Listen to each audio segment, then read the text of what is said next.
अस्सलाम वालेकुम dear students. आज पास्ट कॉन्टीन्यूस है और इसको आपने लेक्चर के तौर पर याद रखना है ताकि इसकी वर्कशीट भी आप आसानी से कर सकें। तो सबसे पहले आपको सीखना है कि ये टेंस में इसकी निशानी क्या होती है। इसका होता है रहा था, रही थी, रहे थे।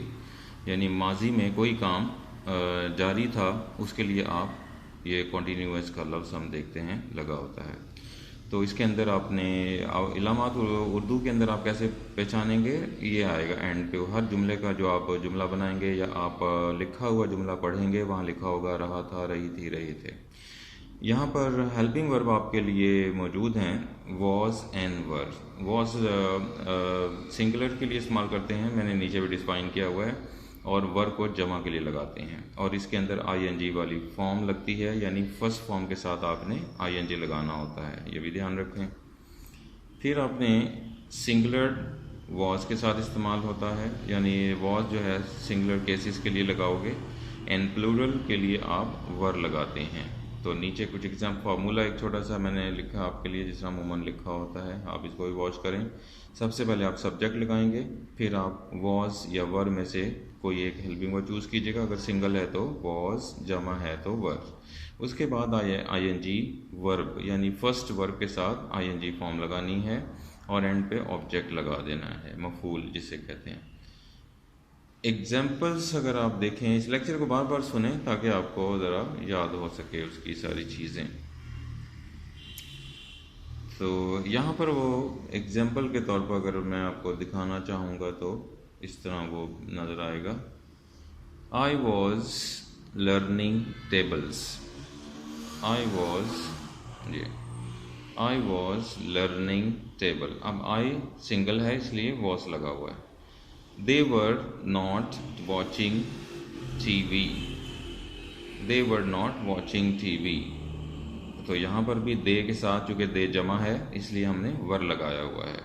इसका आपने खास ख्याल रखना है और उसको डिफाइन करने के लिए, ताकि आपको वो क्लियर हो सके उसके लिए।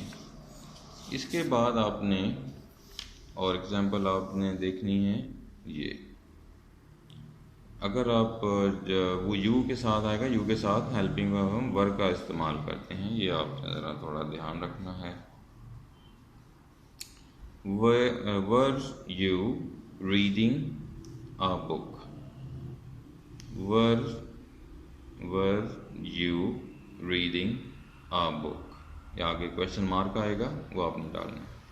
इसी तरीके से आपने ध्यान रखना है, वॉज ही स्पीकिंग इंग्लिश।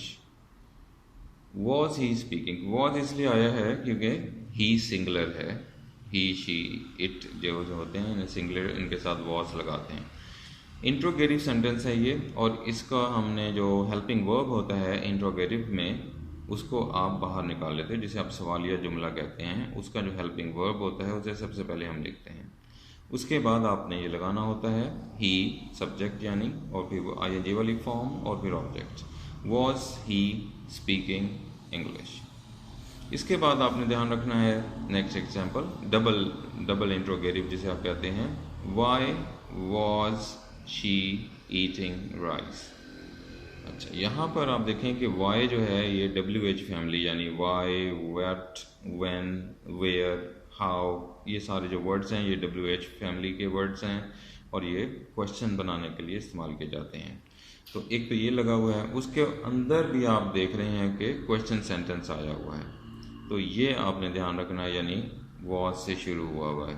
तो ये डबल इंट्रोगेटिव यानी डबल सवालिया इसी को कहते हैं, why was she eating rice.